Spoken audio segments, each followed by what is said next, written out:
वासुदेव तत्वता कळो येईल विचारिता आहे ठाऊक सौभाग्य संता।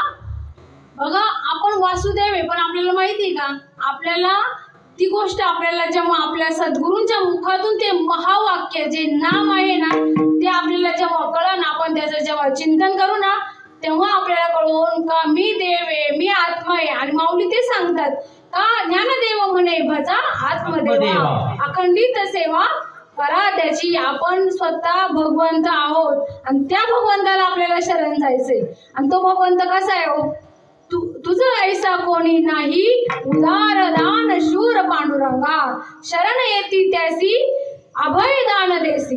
अभय दान देतो तो आणि एवढा देव कृपाळू आहे ना आपण त्याच्या म्हणतात ना तुझे औदार्य स्वतंत्र देताना मनसी पात्र अपात्र कैवल्य ऐसे पवित्र वैरी असेही दिदले। अहो त्यांनी कंसासारखे रावणासारखे त्यांना जर शिशुपाल अनेक जरासंध किती जणांचा त्यांनी वैरी असून सुद्धा त्यांचा उद्धार केला त्यांना मोक्ष दिला। मग आपण जर अनन्य भावाने आपण तर एवढं केलेलं नाहीये ना आपण जर त्या भगवंताला अनन्य भावाने जर शरण गेलो तर नक्की आपल्याला तो सोडवीन। मनगोनी शरण जावे मनगोनी शरण जावे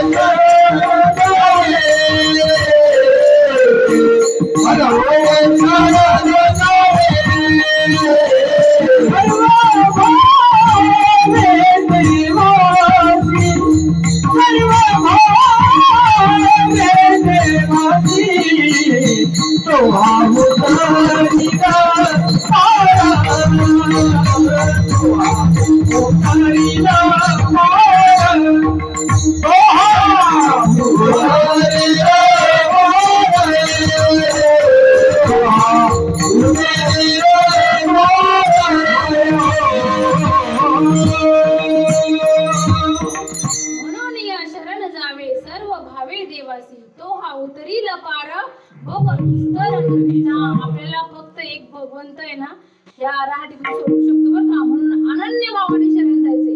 आणि साधू संतांनी सुद्धा हे ओळखलं आकाशी सर्वत्र वसावे वायुनी नाव वरी उगे नसावे पावके धावे वर्षावे जळे किंवा समुद्र वैसता रेखा न ओलांडावी पृथ्वीने भूते वाहावी पर्वता वैसका न संडावी ही आज्ञा माझी। म्या बोलविल्या वेदू बोले म्या चालविल्या सूर्य चाले म्या हलविल्या प्राणू हले जगाशी जाळीता मीच एकू। आणि हे संतांनी पाहिलं कारण साधू संत सांगतात का भगवंत शिवाय ना काही होऊ शकत नाही म्हणून साधू संत शरण गेले त्या देवाला आणि आपल्याला सुद्धा त्या देवाला आपल्याला शरण जायचंय आणि अनन्य भावाने शरण जायचंय। जो मज होय अनन्य शरण अनन्य म्हणजे काय मी आणि देव वेगळा नाही अशा भावाने सर्व भावाने आपण त्या भगवंताला शरण जायचे आणि मग तो आपल्याला 84 लक्ष योनीतून सोडू शकतो। आणि हे करण्यासाठी आपल्याला हा देह कसा आहे आपला हा देह नाशिवंत आहे हा देह मळमूत्राचा बांधा वरी चर्म घातलेले रे कृमी कीटकांचा सांधा रवरवती दुर्गंधी ते आत अमंगळ तिचा बांधा स्मरे त्या हरिहरा शरण जाई गोविंदा। त्या भगवंताला शरण जायचे हा देह नाशिवंत आहे म्हणून आपण तातडी करायची संत समागमी करावी तातडी आणि धरावी आवडी परमार्थाची। परमार्थाची आपल्याला आवड लागली पाहिजे। परमार्थ म्हणजे काय तर भगवंताला जाणून घेण्याची उत्सुकता आपल्याला असली पाहिजे। आणि हा देह कसा आहे हा नाशिवंत आहे म्हणून साधू संत सांगतात का ह्या देहाच्या माग लागू नका। हा देह कसा आहे देह हे काळाचे खादुले म्हणून अभंगाच्या दुसऱ्या चरणात सांगतात देह हे काळाचे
अभंगाच्या दुसऱ्या चरणात काय सांगतात? देव हे काळाचे, धन कुबेराचे, येथे मनुष्याचे काय आहे? पाहत उंदीर घेऊन जाय बोका, तैसे या लोका काळ नेत असे. एक पाती एकाची दहने, सावध नव्हती कवड्या गुणे. पाहतो ऐकतो पण काय आपण सावध होऊ शकत नाही, होत नाही. बघा, जसा उंदीर त्या बोक्याला घेऊन जातो तसा काळ हा जैपासून जन्म झाला तैपासून मृत्यू लागला. जेवी सापे बेडूक गिळीला लव मिनिशे. म्हणजे जसा बघा ना, तो साप आहे ना त्या बेडकाला धरतो आणि बेडूक काय करतो, त्या माशांना कवळीतो. तसंच आपलं चाललंय ना. एवढा काळ आपल्याला जन्म आल्यापासून लागलेला. जन्माले बाळ, जन्माले बाळ, जन्माले बाळ, जन्माले बाळ, जन्माले बाळ, जन्माले बाळ, जन्माले बाळ,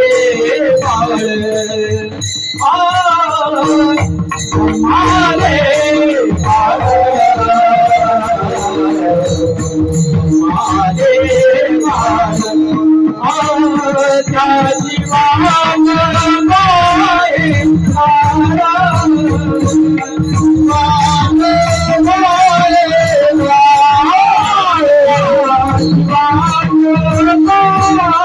बाळ, त्या जीवान माये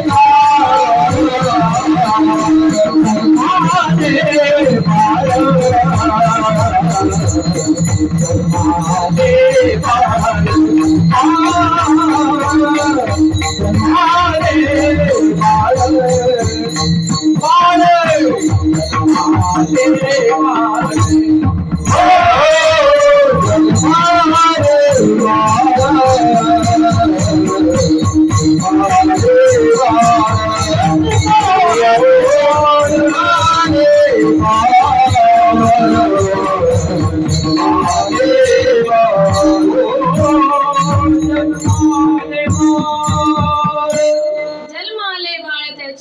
वाट पाहे काळ, नाही संत समागम, सदा विषयामध्ये काम.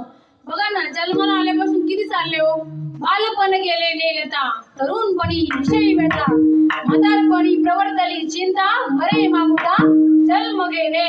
आहे का आपल्याला अल्पायुष्य मानव देह शतगणिले अर्ध रात्र काय मध्ये बालत्व पीडा रोगक्षय काही भजनासी उरला पाय हाय का वेळ अजिबात नाहीये आपल्या बिझी एवढं शेड्यूल झाले ना नशीब आज भरपूर कीर्तनाला लोक आहेत म्हणजे येतात ह्या गावात चांगलं आहे पण ना आज आम्ही जर मुंबईला म्हटलं ना कार्यक्रमाला चालाव नाही नाही आम्हाला टाइमच नाही कधी टाइम मरायला टाइम नाही लोक म्हणतात मरायला नाही मग तुम्हाला विचारणार आहे का मरण आल्यावरती अहो काळ नळाची तोंडी घातली लोणी याची उंडी जैसी माशी पंख पाखडे तव हे सरे जसं आपण लोण्याचा गोळा जसा याच्यापाशी ठेवतो ना जाळापाशी तत्काळ विरघळून जातो किंवा माशी पंख पाखडे ना तेव्हा या देहाचा नाश होणार आहे हा देह जर याच्यात पडला ना राखीत पडला अंगीत पडला ना त्याची राख होती हा जर कोल्ह्या कुत्र्यांनी जर खाला ना त्याची विष्ठा होती आणि हा जर तसाच जर राहिला ना किड्यांचा पुंज होतो कशी दशा होया माऊली म्हणतात या देहाची ऐशी दशा आत्मा येत ऐसा नित्य सिद्ध अपैसा त्या आत्म्याला आपण ओळखायचंय हे देहाची काय दशा होती सांगितलं ना आता मग आत्मा कसा आहे तो नित्य अनादिपणे त्याला ओळखायचंय आपण आणि ह्या आत्मा असा आहे ना का त्याला आपण त्याची ओळख कशी करून घ्यायची हो ते संतांना शरण गेल्यावरती त्याची ओळख होऊ शकते बरं हे झालं देहाचं आणि आपला देह हा काळाचा आहे तरी आपण म्हणतो नाही नाही हा देह माझा आहे आणि धन धन पण आपलं आहे का अहो तो रावण मेला लंका जळाली तशीच होईल गती बघा ना किती 14 चौकड्या लंकापती त्याची क्षणात झाली माती लंकेसारखे भुवन तो त्याची पारखे जाण एवढा लंका एवढी सोन्याची होती उपभोग घेऊ शकला का होतो सिकंदर बादशाचं उदाहरण जर घेतलं तर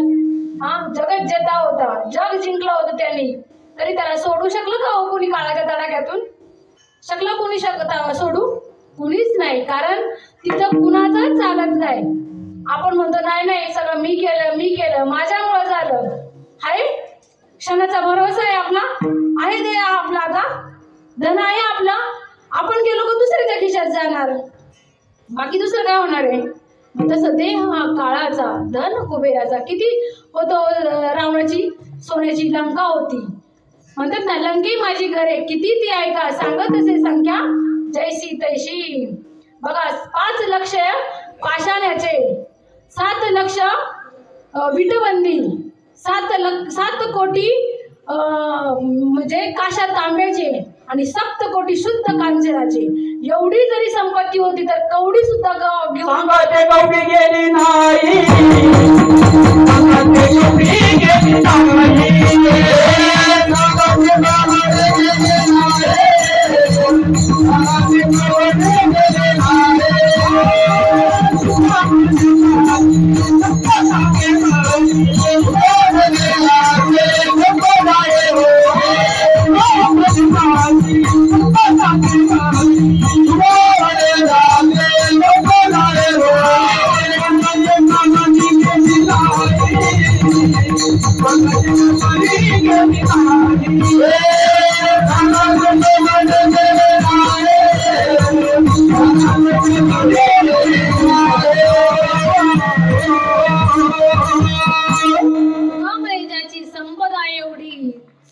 कवडी सुद्धा घेऊन गेला नाही आपण किती घेऊन जाणार येताना काय तू आणलंस नाही जाताना काय घेऊन जाणार नाही नको अभिमान करू जरा सद्गुरूचे पाय काय सांगलं तो येताना घेऊन काय आलो नाही आणि जाताना घेऊन काय जाणार नाही मग किती आपल्या मध्ये अभिमान असतो हा हे मी केलं ते मी केलं हा आहे का आपलं काही इथं मनुष्याचे काही नाही तरी पण आपण म्हणतो नाही नाही हे माझं आहे ते माझं आहे हे करायला पाहिजे ते करायला पाहिजे किती आपण हे करतो कोणाच्या सत्य करतो आपण सगळं देणारा घेणारा सुद्धा तोच असतो म्हणून अभंगाच्या 3ऱ्या चरणात सांगतात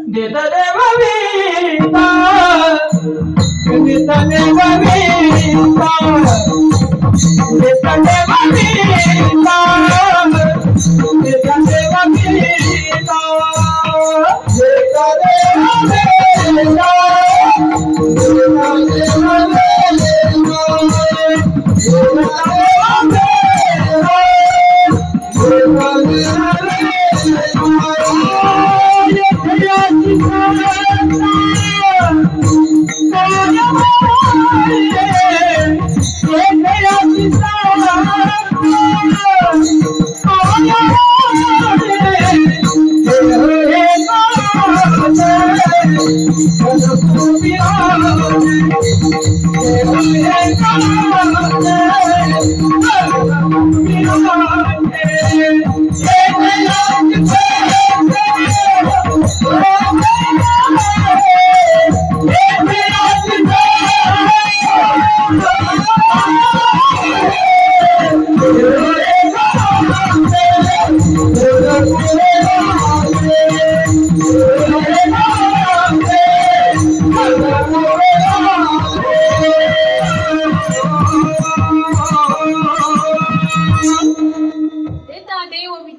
तुझी सत्ता काय काय आहे का आपली सत्ता देणारा सुद्धा तोय आपल्याला हा देह सुद्धा त्याने दिलेला आहे दिले इंद्रिय हात पाय कान डोळे मुख बोलाया वचन जेणे तू जोडशी नारायण नासे जीव पण भव रोग आपल्याला जीवपणाचा बाध करायचा आणि या भवरोगातून सुटण्यासाठी आपल्याला हे इंद्रिय हात पाय सगळं व्यवस्थित दिलेलं आहे तरी पण आपण परमार्थ जसा करायचा कसा आपण करत नाही कारण जेने देव दिला दान तयाचे मी करीन भजन देव दिला देव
भजन करण्यासाठी भजन म्हटलं का आपल्याला आठवतं कोणतं भजन मंदिरामध्ये चाललेले टाळ पकवादाचं भजन ते भजन आपण आईच्या पोटात असताना सुद्धा भजन करत होतो मग आता पण चाललंय मग आपल्याला तिथं आपण टाळ पकवाद घेऊन भजन करत होतो का कोणतं भजन सांगितलं होतं अहो एक वेळ करिया दुखा वेगळे दुरितांचे जाळे उगवणी म्हणजे पोटात जे चाललं होतं ना तेव्हा आपण भगवंताची भजन करत होतो देवा मला याच्यातून सोडो विष्टाले पचवूकडे नाकी तोंडी कृमी किडे हे गर्भवासाचे दुःख गाडे कोणा पुढे सांगावे साधू संत सांगतात का हो त्या गर्भामध्ये किती त्रास असतो महिलांना माहितीये मूत्र विष्टा मल सगळं त्या याच्यामध्ये असतं आणि तो बाळ ते बाळ म्हणत असतं भगवंता मला या दुःखातून वेगळं कर रे मला खूप त्रास होतोय तेव्हा आपण देवाला आठवीन पाय हा माझा नवस केला होता आपल्याला आठवतं का आता आपण विसरून गेलेलो आहे आपण म्हणून मगाशी बाबांनी प्रमाण घेतलं विसरलेली तया थोर झाली आणि मग आपण नवस केलेला आहे इतर नवस जर आपण केले ना बघा आमच्या आत्यांनी ना एक नवस केला होता मुलगा होत्या मग त्याच्या वजनाचे पेढे वाटील आता मुलगा झाला पण नवस विसरून गेल्या 5 वर्षाचा झाल्यानंतर त्यांना आठवलं का मी देवाला 5 वर्षाचा ते बाळाचं वजन किती असेल हा मग तेवढे पेढे वाटायला लागले मला सांगायचंय काय तो नवस आपण विसरलो नाही पण गर्भात दिलेला नवस आपण विसरलो आणि मग पुन्हा यावं लागणार पुन्हा जावं लागणार म्हणून साधू संत सांगतात का बाबांनो आपण त्या भगवंताला विसरू नका, त्याचं स्मरण करा. आणि त्याचं स्मरण जर नाही केलं तर आहे पुन्हा पुनरपि जननम पुनरपि मरणम. म्हणून सांगतात देणारा सुद्धा देव आहे आणि घेणारा सुद्धा. एवढा चांगला देह दिलेला आहे, भजनासाठी दिलेला आहे, पण आपण विसरलो. देता देवविता नेता, नेणारा सुद्धा कोण आहे हो? देणारा सुद्धा देव, घेणारा सुद्धा देव. मग आपण बघा ना काय झालं ना, तर आपण चांगल्या गोष्टी घडू किंवा वाईट गोष्टी घडू, आपण काय म्हणतो, बाबा देवानेच केले, देवाच्या मनात नसन. पण म्हणतात ना केले कर्म झाले त्याची आहे. म्हणून सांगतात इथं आपलं काहीच नाही, आपली सत्ता नाही. आपल्याला बघा ना आता आपण जर तसा विचार केला तर आपल्या भारत देशावर कोणाची सत्ता आहे सगळ्यांना माहिती आहे, कोणाची आहे. आणि आपल्या याच्यावरती महाराष्ट्रावरती हा, आणि आपल्या देहावर कोणाची इच्छा आहे हो, सत्ता आहे हो, देवा महाराजांची ते म्हणतात. देवाची सत्ता आहे आपल्यावरती, कारण चाले हे शरीर कोणाची असते, कोण बोलवितो हरी विना. देखावी ऐकवी एक नारायण भजन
चुकून विसरलो आपण. म्हणून सांगतात वृक्षाची ही पान हले त्याची सत्ता, मग अहंता कोठे राहिली. आहे का मग अहंता? आपल्याला जर हे जर कळलं झाडाचं पान सुद्धा त्याच्या सत्तेशिवाय हलू शकत नाही. हे शरीर चालतंय बोलतोय, तुम्ही आता घरून इथपर्यंत आल्यात, कोणाच्या सत्तेवर आले हो? ती सत्ता जर बाजूला निघून गेली तर काय होईल हो? लगेच काढतील बाहेर, बरोबर ना. त्या सत्तेला आपल्याला ओळखायचे आणि साधू संतांनी ओळखलं. तुझ्या सत्तेने वेदांशी बोलणे, सूर्याशी चालणे, तुझ्या बळे ऐसा तू समर्थ ब्रह्मांडाचा धनी, वर्मये जाणूनी शरण आलो. बघा पहिले ना बैलगाड्या होत्या आणि बैलगाड्या यात्रेनं वगैरे, मला थोडं आठवतं, यात्रेनं वगैरे घेऊन जायचे आणि त्याच्या खालून कुत्रं चालायचं, बरोबर ना. कुत्रं का चालायचं? आजूबाजूची कुत्रे भुकतील त्याच्यावरती म्हणून ना. हा, मग कुत्रं चालायचं, पण त्या कुत्र्याला काय वाटायचं, मीच बैलगाडी चालवतोय. मग तसंच आपलं चाललेलं आहे. आपल्याला असं वाटतं का माझ्यामुळे चाललंय बाबा, मी नसेल ना तर काही होऊ शकणार नाही. पण हा चुकीचा गैरसमज आहे आपल्याला. हे चालतं, हे सगळं भगवंताच्या सत्तेने चालतं. आपण फक्त निमित्त मात्र आहे. अभंगाच्या 4थ्या चरणात Baby,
माझे माझे म्हणून वाया गेला किंवा व्यर्थ गेला. आपण निमित्त मात्र आहे. बघा, जेव्हा भगवंताने अर्जुनाला गीता सांगितली, फक्त निमित्त मात्र होता अर्जुन. पण सांगायचं कोणाला होतं? तुम्हा आम्हा जड जीवांना सांगायचं होतं. अर्जुनाचे निव्याजे गीता प्रकाशुनी श्रीराजे, संसारा एवढे थोर ओझे फेडिले जगाचे. तुमच्या आमच्या जीवांना, जड जीवांना कळत नव्हती हो, की गीता कळत नव्हती, श्लोक कळत नव्हते, म्हणून माऊलींना जन्म घ्यावा लागला. लोकले ज्ञान जगी हित नेनती कोणी, अवतार पांडुरंग नाम ठेविले ज्ञानी. ज्ञानेश्वर महाराजांना जन्म घ्यावा लागला. कारण का? सोम सुकृताच्या गाठी उघडोनी ज्ञान दृष्टी केली सी मराठी गीता देवी. किंवा सोम सुकृताच्या गाठी उघडोनी ज्ञान दृष्टी केली सी मराठी गीता देवी. तुम्हा जड जीवनसाठी साधू संतांना अवतार घ्यावा लागला. ब्रह्ममूर्ती संत जगी अवतरले, उतराया आले जण जड जीवा. बघा, इथं जर आपण तसं सहज उदाहरण जर घेतलं, आपण गायी पाळतो आपल्या फक्त घराचंही करण्यासाठी. चल बा, वत्साचे नि ओरसे दुखते होय घर देशे, सोपेडिले पांडवाचे निमिसे जगत उद्धरण. म्हणजे आपण गाय पाळतो आपल्या घरातल्या माणसांसाठी, बाबा चला त्यांना दूध चहा लहान मुलांना देण्यासाठी होईल. पण नंतर आपण काय करतो? डेअरीला घालतो, बरोबर ना? आमच्यापर्यंत ते तुमचं तिकडचं दूध येतं.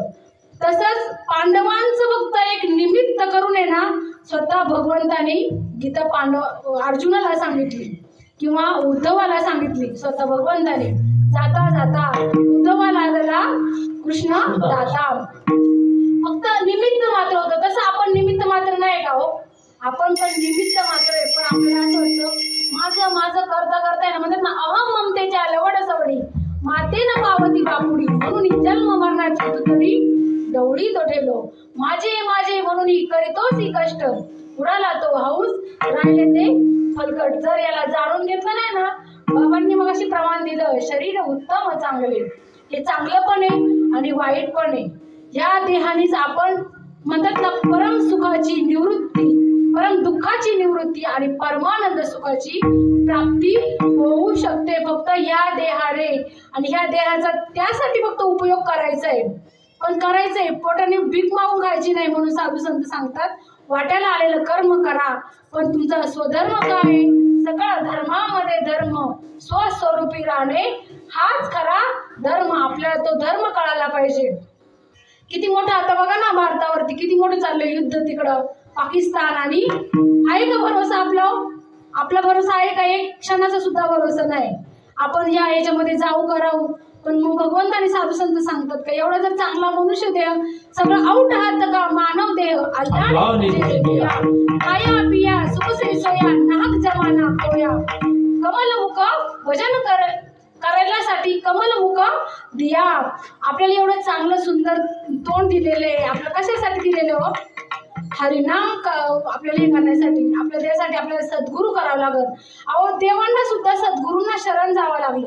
राम केला ब्रह्मज्ञानी वशिष्ठ मुनी तारगु, आणि कृष्ण सांदीपणी निज ब्रह्म दाविले. स्वतः नामदेव महाराजांना सुद्धा कच्चं मडकं ठरवलं गेलं. मग नामदेव महाराजांना सुद्धा औंढ्या नागनाथला पाठवलं.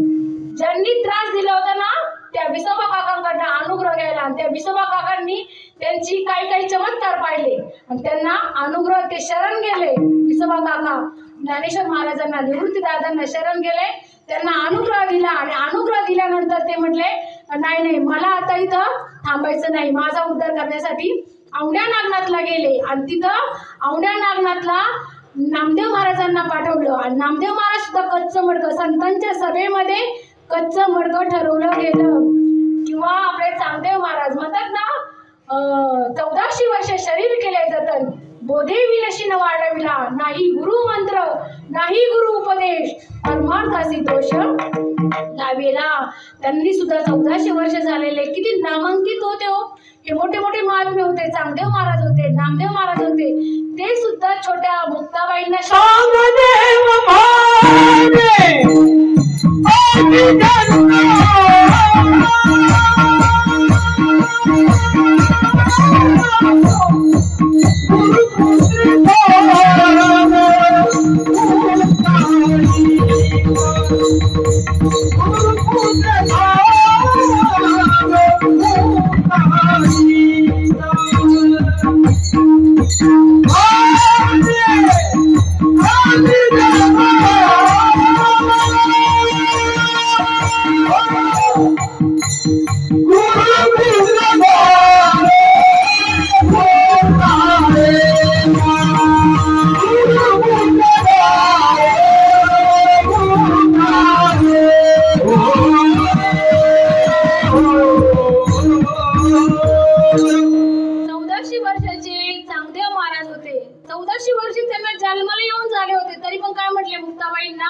शरण गेल्यानंतर त्यांना त्यांचं स्वरूप कळल्यानंतर ते कोण आहेत हे कळल्यानंतर ते काय म्हटले, गुरुपुत्र झालो मुक्ताईचा, म्हणजे मी आज जन्माला आलेलोय.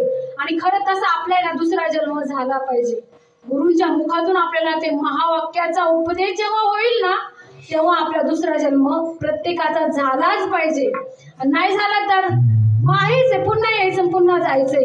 आपण देह नसून आपण आत्मा आहोत ही आपल्याला साधू संत ओळख, सद्गुरू ओळख करून देतात. म्हणून नामदेव महाराज सुद्धा काय म्हणतात, सद्गुरू वाचोनी नाम नये आता साधन साधिता कोटी गुणे, किंवा सद्गुरू वाचोनी संसारी तारक नसेची निष्ठांक आन कोणी, किंवा सद्गुरू वाचोनी सापडी ना सोय धरावे ते पाय आधी. सगळं कामधंदा बाजूला टाका आणि साधू संतांना शरण जा. शरण गेलं तरच आपलं मरण टळू शकतं, नाही तर आपल्याला आहेच हे पुन्हा साधू संतांनी सांगितल्याप्रमाणे. बघा म्हणून काय सांगतात, निमित्त साधनी केला असे प्राणी आणि माझे माझे म्हणून व्यर्थ गेला. किती माझं चालले हो, सकाळी उठल्यापासून संध्याकाळी झोपेपर्यंत मी देह म्हणे, मी देह वाटे येणारा तो जाणावा आत्महत्यारा. आपल्याला देह वाटतोय ना, आपण ब्रह्महत्या करण्याचं पातक आपल्याला लागतं. मी देह म्हटल्यावरती किती पाप करतो मग आपण, बाकीची पाप तर कमीच आहे, पण आपण देह जरी म्हटलं ना तर एवढी पाप केल्यासारखं होतं. म्हणून आपण मी कोण आहे हे ओळखलं पाहिजे. मी म्हणजे कोण आहे, मी म्हणजे जे आपण म्हणजे चाललेले शरीर मी माझं म्हणतो, पण मी म्हणणारा तो आहे ना सर्वांच्या हृदयदेशी मी अमुक आहे आयशी, जी बुद्धीच पुरे अनिशी ती वस्तू मी आहे आणि त्या मीला ओळखायचंय. म्हणून माझं माझं करता करताय ना अनेक जीव असे गेले.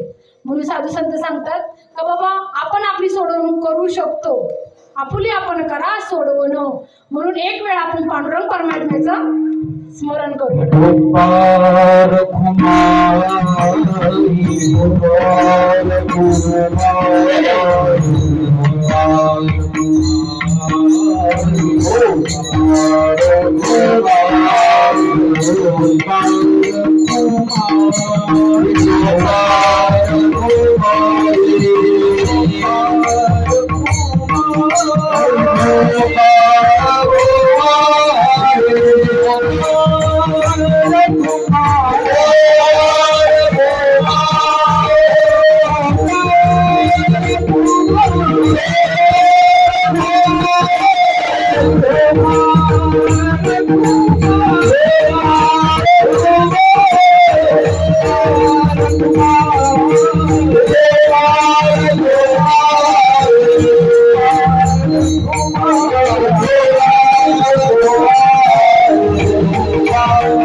तुझे काय आहे देता देवविता नेता नेवविता येथे तुझी सत्ता काय आहे निमित्ताचा धनी केला असे प्राणी माझे माझे म्हणून वाया गेला किंवा व्यर्थ गेला देह हे काळाचे धन कुबेराचे येथे मनुष्याचे काय आहे तुका म्हणे का रे नाशिवंतासाठी देवासवे आटी किंवा तुटी पाडत असे बघा तुकाराम महाराज काय सांगतात तुका म्हणे का रे नाशिवंतासाठी आपण आहे ना सगळं बघा एरती माईक दुःखाची जननी आपण जर आपल्या भगवंताला जर आपलंसं करून घेतलं नाही ना तर ना मग म्हणतात एरती माईक आपलं करून घ्यायचं देवाला आपला तो एक देव करून घ्यावा तेने विना जीवा सुख नव्हे खरं सुख आहे ना भगवंताजवळ आहे आणि त्या भगवंताला आपलंसं करून घ्यायचंय कारण एरती माईक दुःखाची जनती नाही आदी अंती अवसान नाशिवंत प्रिय पुत्र धन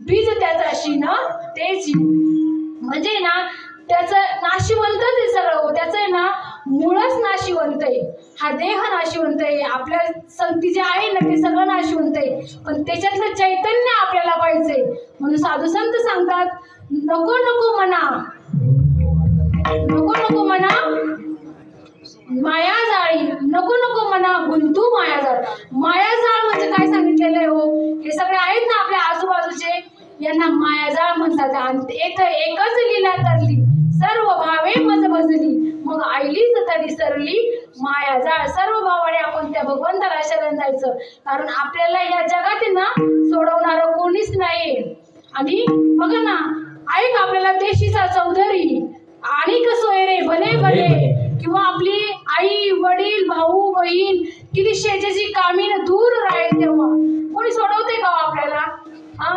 कोणी सोडवणार नाही कारण हे नाशिवंत आहे आणि नाशिवंतच आपल्याला देणारे ते म्हणून आपल्याला भगवंत आपल्याला सोडू शकतो तू का म्हणे का रे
नाशवंतासाठी देवाचा वेळाटी पाडीत असे. नाशवंत जर बाजूला ठेवलं ना, देवाला आहे ना, तुका म्हणे आडकाठी नाही भेटी देवासी, भस्मदंड न लगे काठी तीर्थाटी भ्रमण न लगती सायास जावे वनांतरा सुखे येतो घरा नारायणा न लगे तीर्थाचे भ्रमण न लगे दंड न मुंडन तुम्ही आठवा मधुसूदन.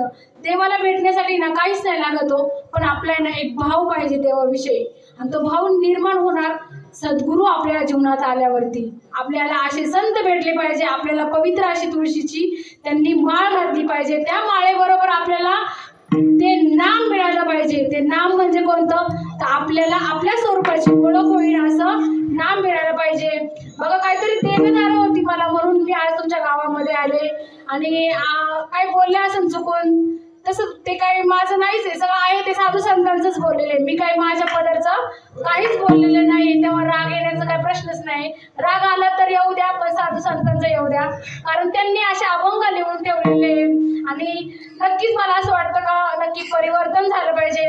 आम्हाला वैभव महाराजांनी बोलवलं का ताई चला आमच्या गावात थोडंसं, बाबा आमच्या वाडीला थोडंसं आपला जो निरोप आहे ना तो कळू शकतो. साधू संतांचा खरं निरोप मी सांगण्याचा प्रयत्न केला, आणि माझ्याकडून थोडंसं उशीर पण झाला मला वाटतं यायला. आम्हाला काही हरकत नाही, तसंच आपण किती जर टापर मारायला होतं किती टापर मारत बसतो, थोडंसं इकडं चांगल्या गोष्टीला चालतं.